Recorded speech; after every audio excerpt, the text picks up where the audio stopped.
Hey guys, welcome back to the Workbench. This is where we discuss ceiling fan history, trivia, and technical information.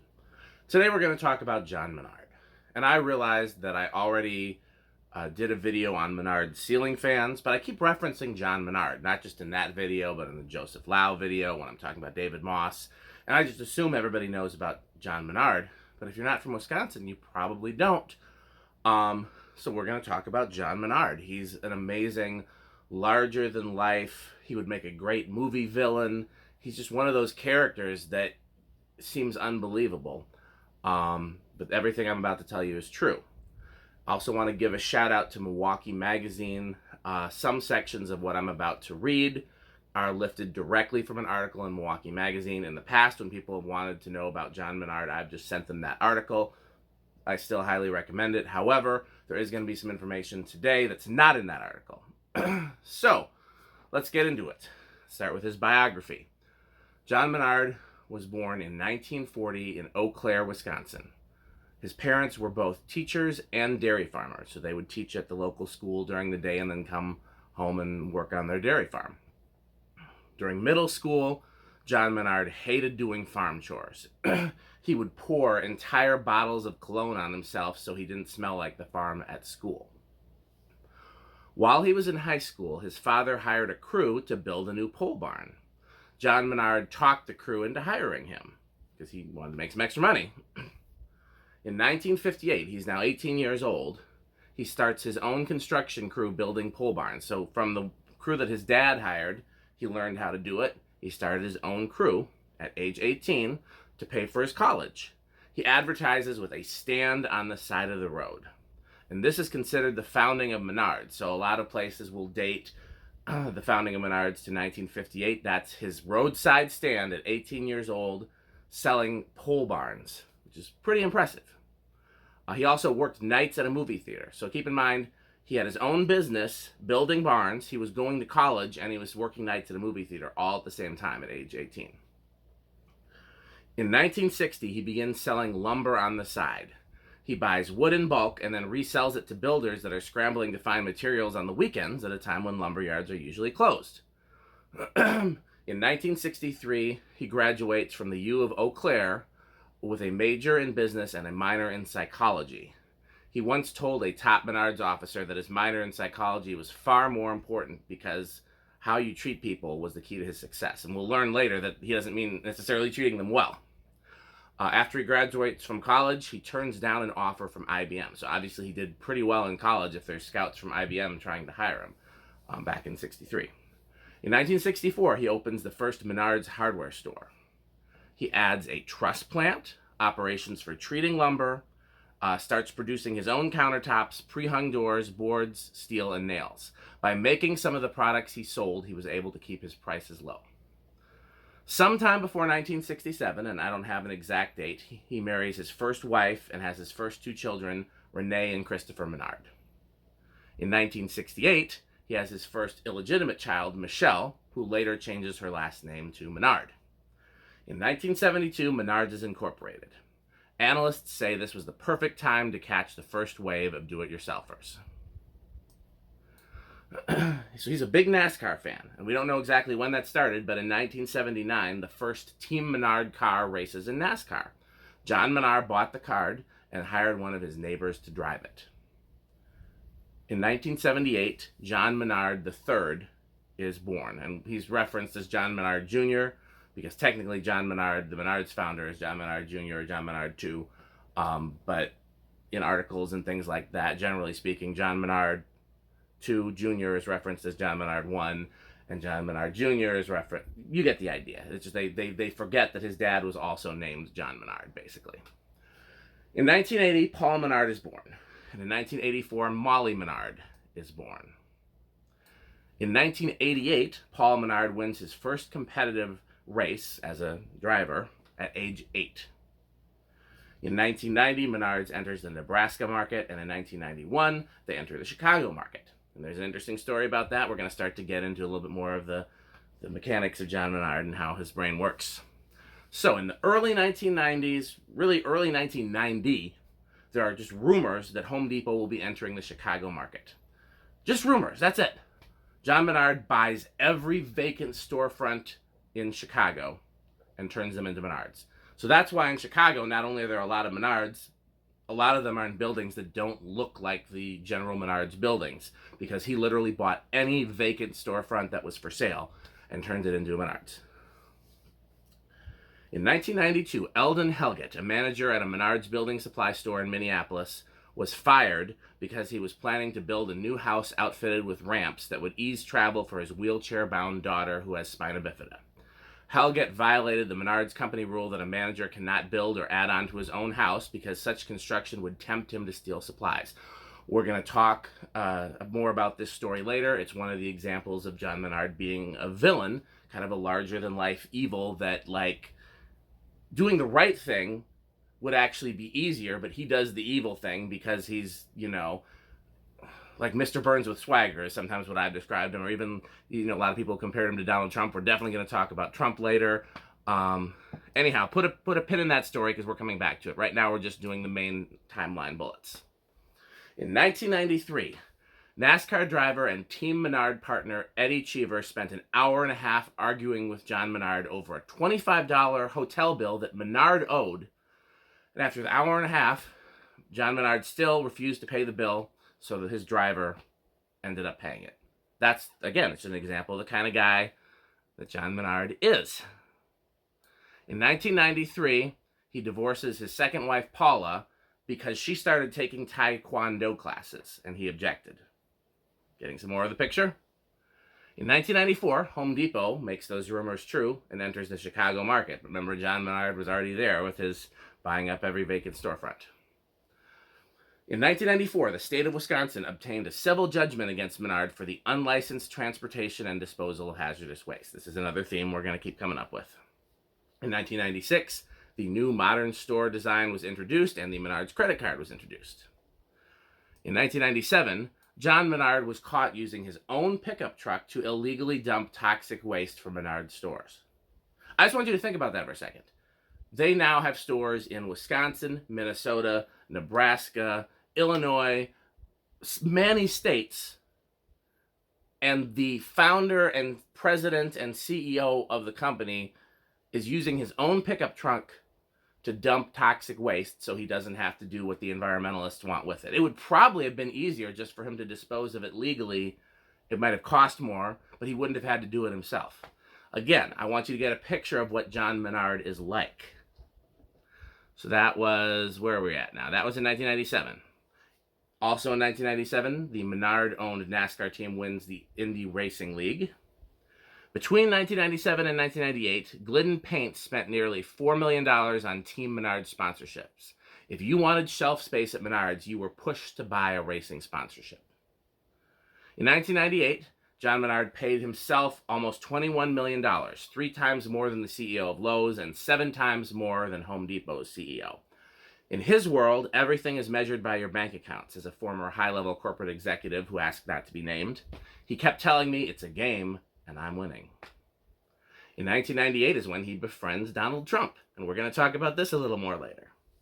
In 1999, the company enters into direct competition with the 2 largest home improvement chains in several key markets. So, again, Menards is a very Midwestern store. They don't generally venture outside of the Midwest, and they still manage to be major competitors nationwide with Lowe's and Home Depot, and we're going to keep talking about that. Okay, in 1999, once again, the Menard-owned NASCAR team wins the Indy Racing League. In the year 2000, Home Depot named a new CEO, Robert Nardelli, who had no retail experience. When John Menard heard the news, he was salivating.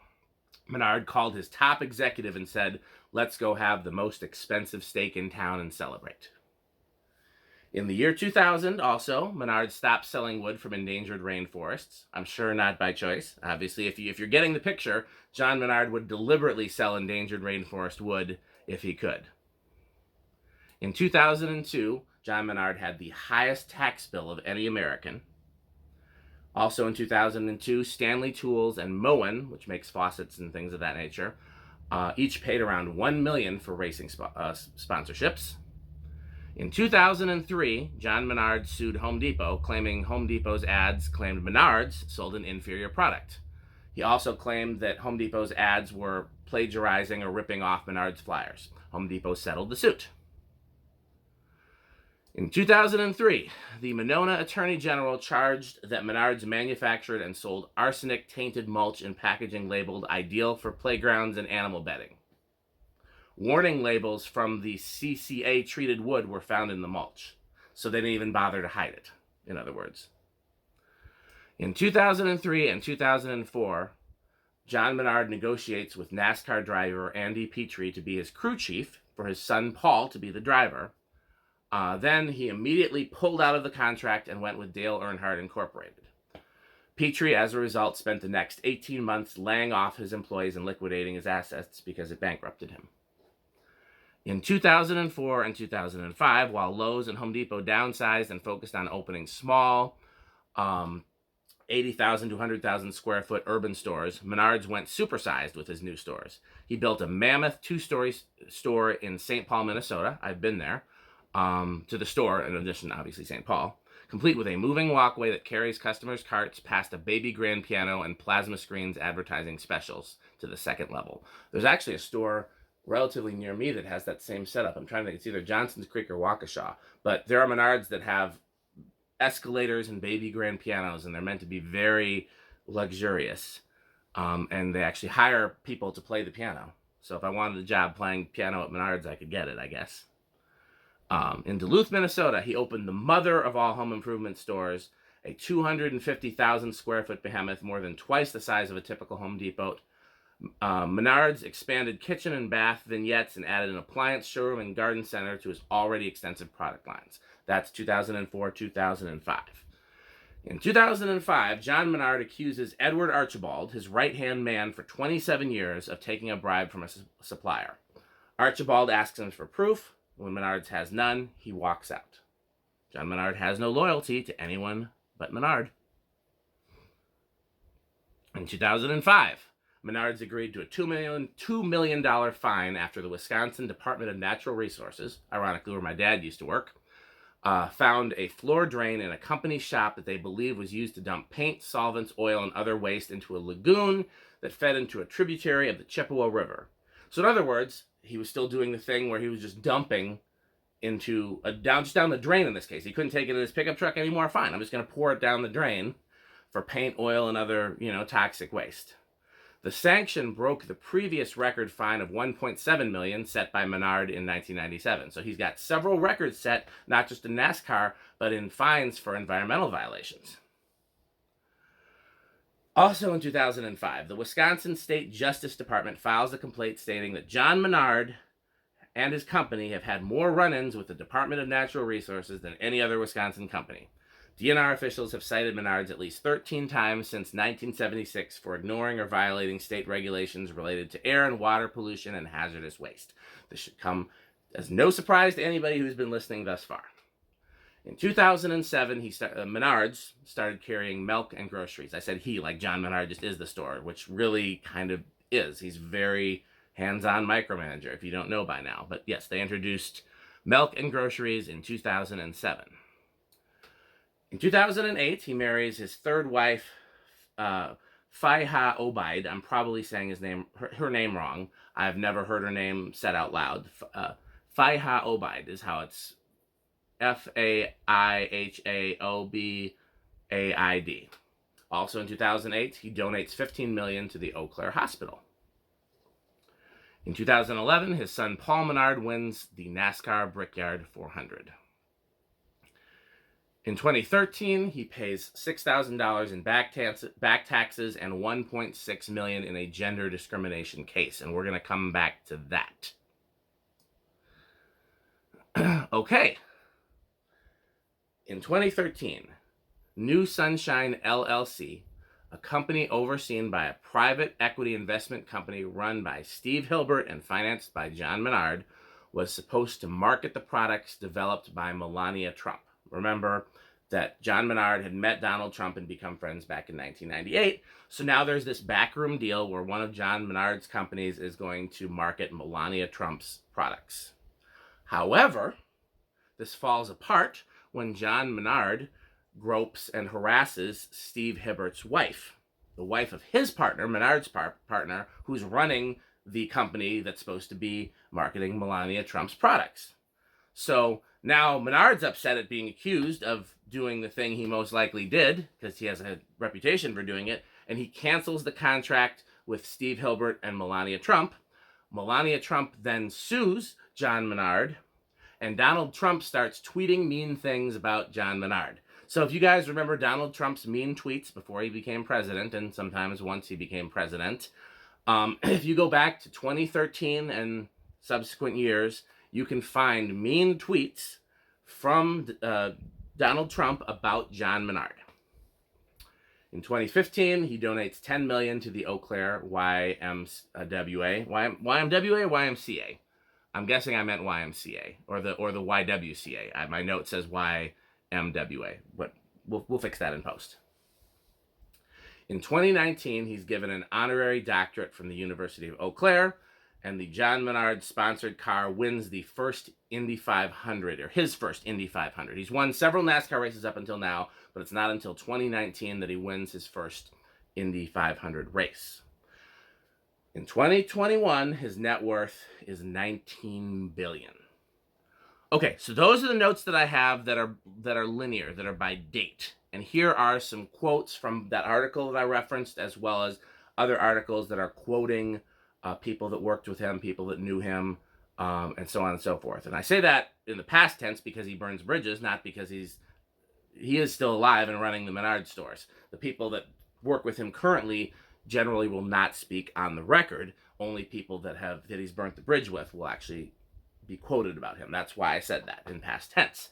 So let's go ahead and read some of these quotes. John always paid attention to the littlest details, says a 1963 employee who stayed with Menards for more than 30 years. In his lumberyard, he'd recycle scraps like short pieces of 2x4s that would have been garbage to other people. They were clean, so they could be sold or made into tree rings. And that's true. I go to Menards, you can buy scrap lumber, just like the leftover cut-off pieces of lumber, for like 39 cents. And I've used those all the time when I'm installing fans or lighting or anything where I just need a short piece of a 2x4. Scrap wood that couldn't be sold was used for heat, and after any nails were reclaimed using magnetic rollers. Today, Menards heats most of the 60-plus buildings at the 650-acre Eau Claire corporate headquarters by burning scrap pallets. So think about that. They don't waste anything except for the stuff that he takes in his pickup truck or pours down the drain. Anything that they can reuse, they burn their old pallets to heat their corporate offices. That's insane, but it's smart. And we had a policy. We will never be beaten on price, says former Wausau sales assistant store manager Norm Bauman, who worked from the company from 1996 to 2006. Menard had managers check competitors' prices and count cars in their competitors' lots over the lunch break. Menards would beat every competitor's price by at least a penny and then count the cars and watch as their competitors' lots dwindled. They comparison shop constantly, says Bauman. If they couldn't beat a price, Menards would order his managers to buy up a competitor's entire supply of that product. Bauman requires Home Depot selling oriented strand board, a plywood substitute, for much less than Menards. Menards managers would quietly buy trucks full of the competitor's product. I bought over 2 forklifts of it myself, $4,000 worth, said Bauman. And when I got back to the store, they'd credit the money. Menards would also buy up, or more accurately, Menard, John Menard himself, would buy up a manufacturer's overstock and rejects for pennies on the dollar. In the 1980s, he bought ships full of Fiat tractor parts that had been refused by the customer who'd ordered them. John had them painted, got them put together, and we sold them, recalls Steve Faber, who served the company for 19 years, including 15 as a store manager. Menard's wheeling and dealing produced an eclectic merchandise mix. One year we had truckloads of poinsettias, and another year bumpy diapers, says a former department manager in Mason City, Iowa. We sold more diapers than the Target next door. There were all kinds of one-time buys, gloves, candy, coffee. You made more money on that than lumber, where you had to sell 10 2x4s to make 50 cents because you competed against the other big box stores.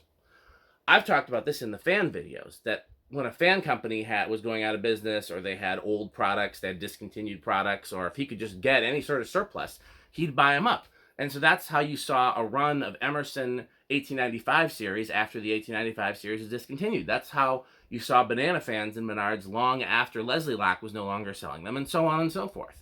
He would buy up whatever overstock he could find and sell it. Menard played hardball with his suppliers. His buyers were ruthless, says Ballman. I'd hear them on the phone and you'd never hear so much swearing in your life. They'd say, I'll buy this from you, so what are you going to give me for free? The number of do-it-yourself customers is declining, experts say, prompting Home Depot and Lowe's to offer their own installers.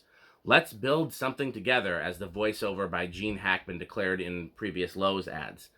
You can't just sell items anymore, you've got to sell solutions. But Menards staunchly protects its relationship with its first and most profitable customer, the contractor.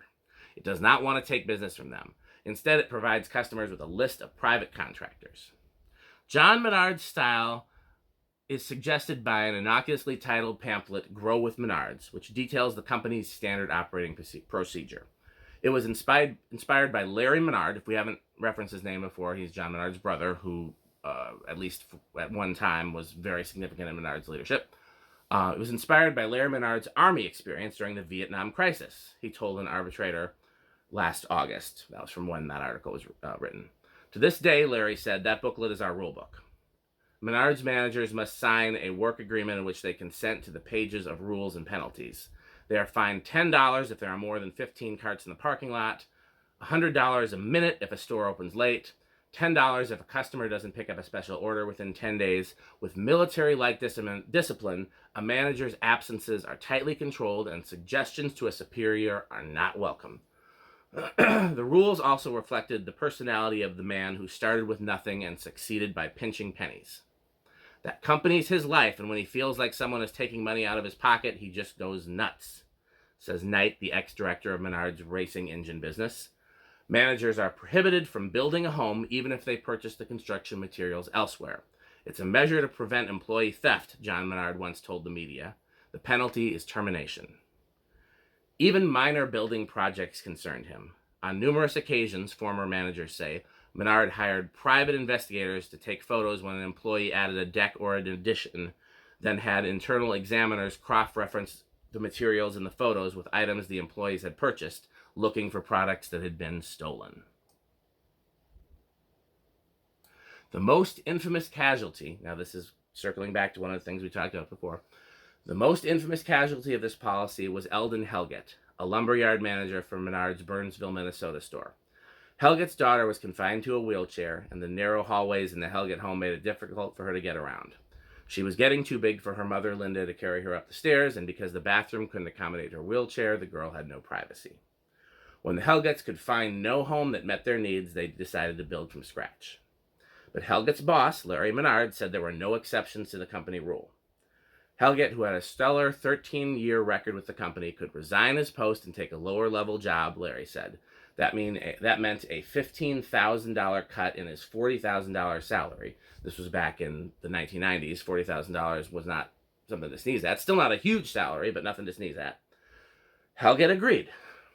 The Helgetts hired a contractor to build a ramp-equipped home using materials from another company. When John Menard heard about the deal, he fired Helgett. The company notified Helgett that if he ever showed up on its property again, he'd be arrested for trespassing. John Menard said, why make a rule if you're not going to enforce it? Sometimes you have to cut throats. That's how this business works. A local lumberyard offered Helgett a job.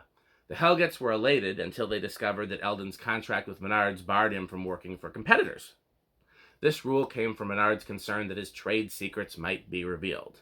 Indeed, he refused to hire former Home Depot or Lowe's employees for fears the person might be a spy. Linda Helgett phoned Menard to plead with him to relent. He said we could find a house in another town, but our friends and family are all here. He thought he was a real stud muffin the way he talked, and I said, who are you to tell us where to live? I told him, someday I hope a train runs you over and cuts your legs off. That's the wife and the mother of the disabled girl. The National Enquirer trumpeted the story to the rest of the company.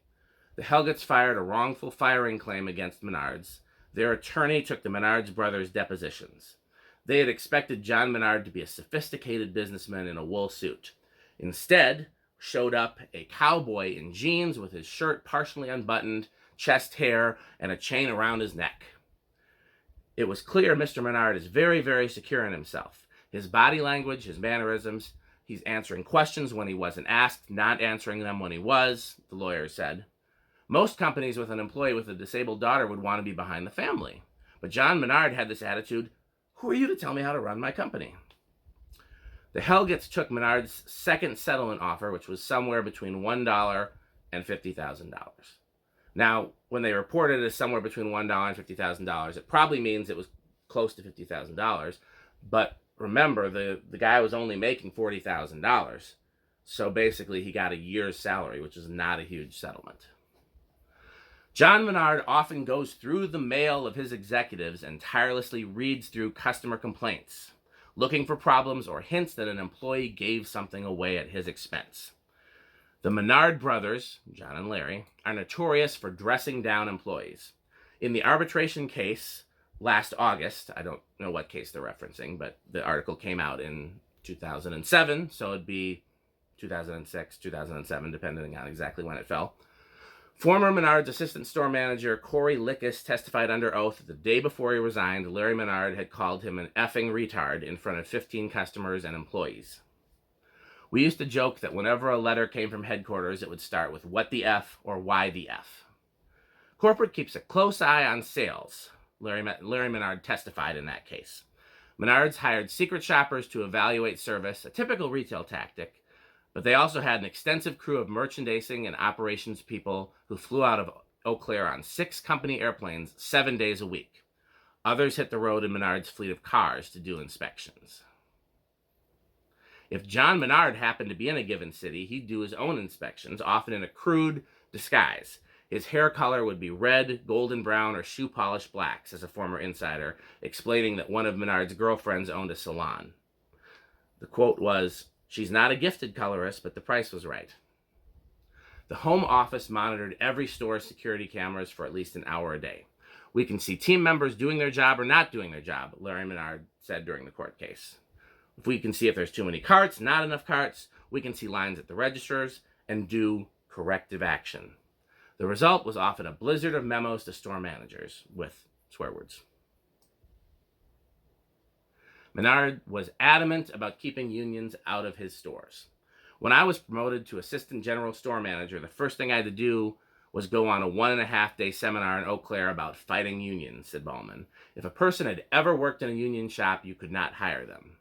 One of their managers was forced to fire 2 promising management trainees because while in high school, they'd been baggers at a union grocery store.